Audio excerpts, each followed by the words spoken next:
Okay, so like, you know how we're always chasing after that, like the next big thing, Hmm. like faster internet or, new gadgets or self-driving cars. Yeah. It's almost like we're kind of hardwired for this constant progress. Right.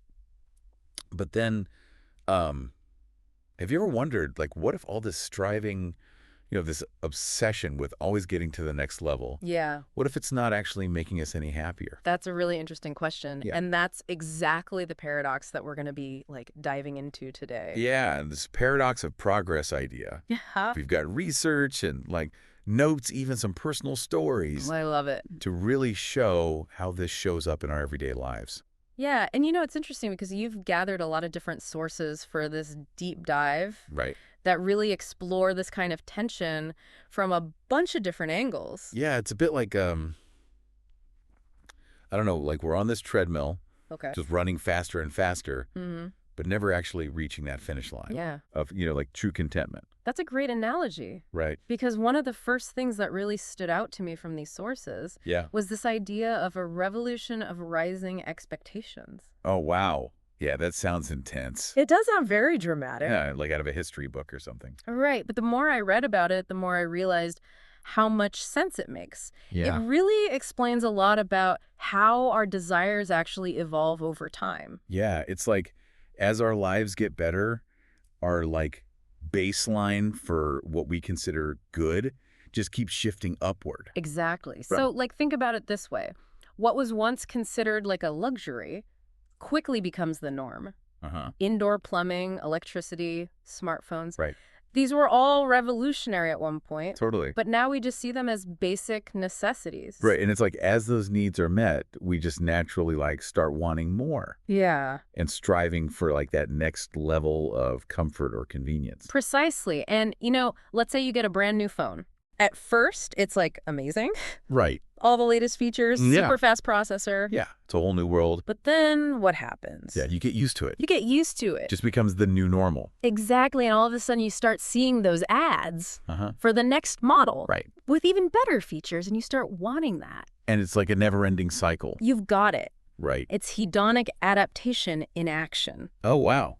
And as humans, we are incredibly adaptable. Uh-huh. We get used to new circumstances really quickly, Right. both good and bad. Okay. So that initial thrill of a new purchase or a promotion or even like a positive life change, Yeah.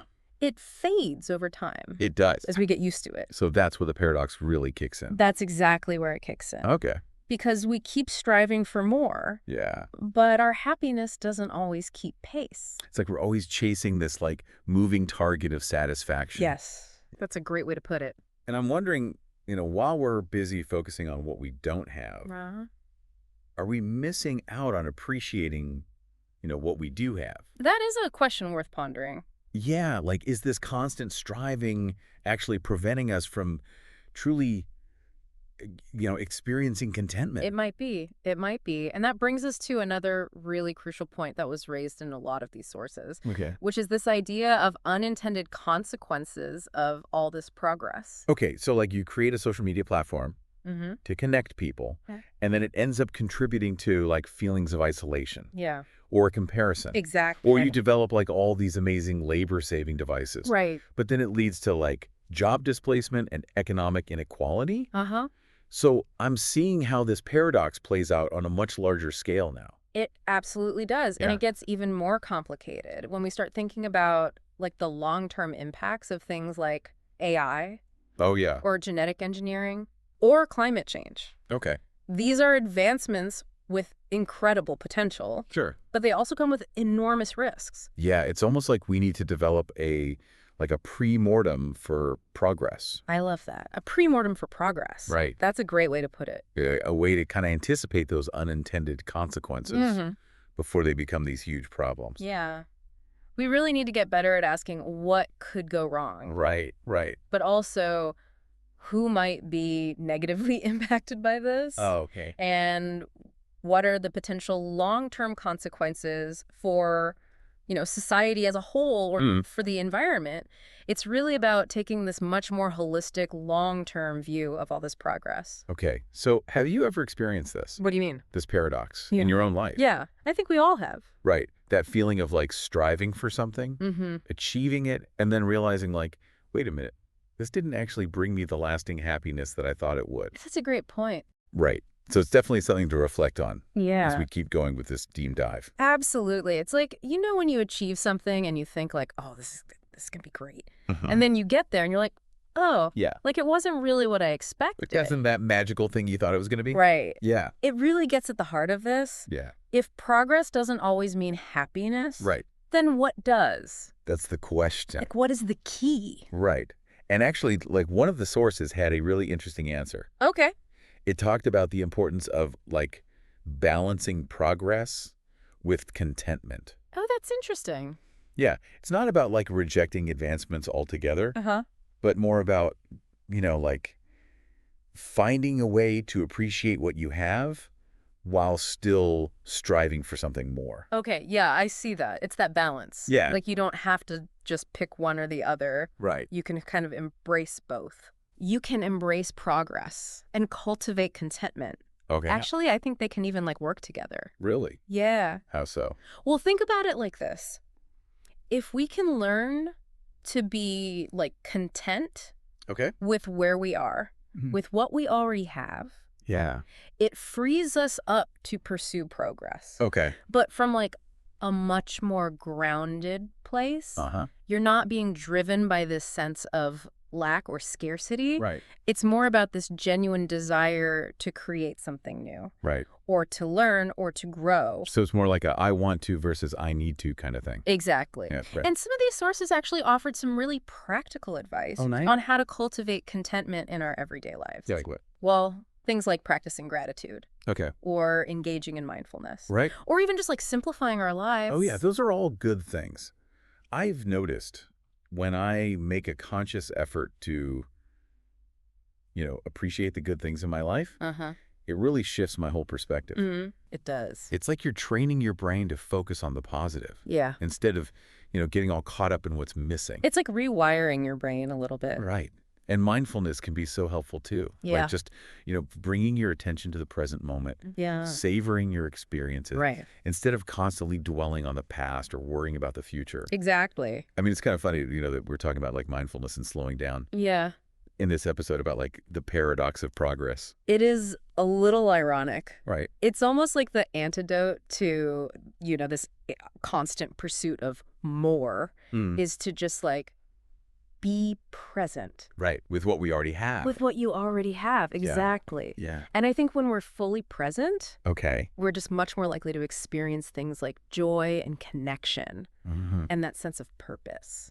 And from that place, we can kind of make choices about progress Yeah. that are more aligned with our values. Right. It's about making progress that really matters to you.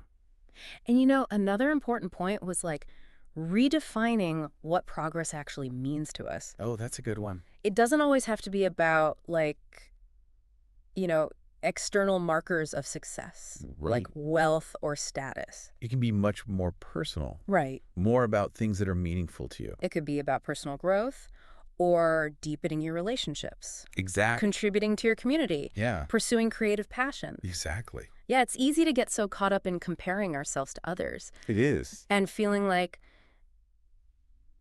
I'm not progressing fast enough. Right. But if we define progress on our own terms, Uh-huh. based on, what truly matters to us, Hmm. it becomes a much more meaningful and fulfilling journey. Yeah, you're not on someone else's timeline. Right. You're on your Oh, own. okay. So, as we've been talking, I've been thinking about how this all connects Yeah. to this whole idea of like the critic, the creative thinker, and the problem solver. Oh, interesting. Like, I think those are all essential mindsets Yeah. when it comes to navigating this whole paradox. I see where you're going with this. Well, you need the critic, Right. right? Mm-hmm. To, like, question everything. Challenge the status quo. Right, Yeah. to point out, potential downsides. Exactly. But then you also need the creative thinker Okay. to come up with new possibilities. Yeah. To imagine solutions, Mm-hmm. to find ways to make progress work for everyone. Right. And then finally, you need the problem solver Yeah. to, like, put those ideas into action. Get things done. Right, Yeah. to deal with all those challenges. I think that's a really insightful way to look at it.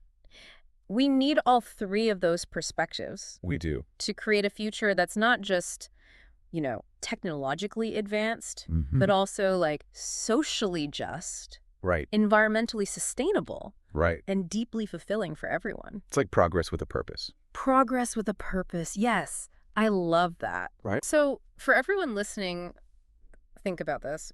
Which of these mindsets do you identify with the most? Ooh, good question. The critic, the creative Mhm. thinker, or the problem solver? Yeah. And how can you use your own unique perspective to kind of contribute to this, more balanced and meaningful idea of progress? That's a great question to reflect on. It is. And it leads us to the final. Okay. And I think most crucial part of this paradox, Okay. the impact of progress on a global scale. Which is what we're going to explore in the next part of our deep dive. So we've been talking about, how this paradox affects us personally, Right. like our expectations and happiness and even like contentment. Uh-huh. But I'm curious about like the bigger picture now. Okay, yeah. How does this all play out on like a global scale? Well, that's where things get really fascinating and potentially a lot more challenging. Okay. Because, progress doesn't just happen in isolation. Mm-hmm. Every advancement, every new invention, it creates these ripple effects that go way beyond just the individual. Right. They impact communities and whole societies, Right. even the planet as a whole. It's like one of those domino effects. Exactly. You know those videos where they set up these huge chain reactions? Yes. One thing knocks over the next, and then like the whole system is in motion? I love those videos. Right. And it's similar with progress. Okay. Those chain reactions can be so complex. Yeah. And they have both positive and negative consequences Mm-hmm. that are really hard to predict sometimes. Right. Like think about the Industrial Revolution. Oh, yeah. Perfect example. Right. Huge advances in technology and manufacturing. Totally. Transportation. But then it also led to like widespread pollution, Yeah. social unrest, the exploitation of workers. Exactly. And we're seeing similar patterns today Okay. with things like globalization, Yeah. automation, Mm-hmm. artificial intelligence. Oh, yeah. Like these are powerful forces that could improve our lives, Mm-hmm. but they're also creating new challenges Right. and sometimes making existing inequalities even worse. So one of the sources mentioned, like, we need to shift our thinking Okay. away from just an economic view of progress Yeah. to like a more holistic view. Right. One that includes like social and environmental and ethical stuff too. Exactly. So it's not just about like bigger, better, faster. Right. It's not just about more. It's about asking like progress for whom Yeah. and progress at what cost. At what cost? That's a really important point. And I think this is where those different mindsets that we talked about before. Yeah, the critic and all that. Exactly. Right. The critic, the creative thinker, and the problem solver. Right. They become even more crucial. Oh, okay. I see that. We need people who can really look at new technologies, Mm-hmm. new policies, and assess the potential impacts Critically. critically. Yeah. Okay. We also need people who can think outside the box, come up with creative solutions to Mhm. make sure progress benefits everyone. Right. Not just a select few. Exactly. And of course, we need people who are ready to roll up their sleeves, Yes. tackle those tough problems head on. So it's almost like we need new ways to measure progress. We do. Like not just using like economic stuff like GDP. Right. We need to factor in well-being and equality and the environment. Exactly. Right. And, one source actually talked about developing new metrics Okay. to measure progress. Uh-huh. Like things that actually reflect the true cost of our choices. Right. So we can make more informed decisions. So instead of just focusing on economic growth, Yeah. we might look at like life expectancy, Mm-hmm. access to education, Exactly. social mobility, Yeah. environmental quality. Like we need a progress report card Oh, I like that. for humanity. Right. That shows us, not just how much we're producing and consuming, Right. but how well we're actually taking care of ourselves. Yeah. Taking care of each other, Right. taking care of the planet. And to create that report card, like we need everyone to work together. Absolutely. Right. This requires global collaboration. Oh, okay. Governments, businesses, scientists, communities. Right. We need everybody working together. So this is a big challenge. It is a huge challenge. But it's also exciting I think so too. because it's about shaping a future where progress really benefits everyone. Yeah, a world where everybody has the opportunity to thrive. And that brings us back to, this whole paradox we've been exploring. Right. Progress doesn't guarantee happiness or well-being, Uh-huh. but it can create the conditions for both. It can. It can. So we need to use our critical thinking skills, Yeah. our creativity, our problem solving, Absolutely. to make sure that progress takes us toward a brighter future for everyone. A future that's more equitable and more sustainable for all. So we want to leave you with this question. Okay. What does true progress mean to you? That's a good one. And how can you play a role in shaping a future that reflects your values and your hopes? We hope this conversation has gotten you thinking about the world in new ways. You too. And maybe inspired you to get involved in shaping a better future. Thanks for joining us for this deep dive. Yeah, it's been great having you all here. And we'd love to hear your thoughts. Connect with us on social media and share your insights on the paradox of progress.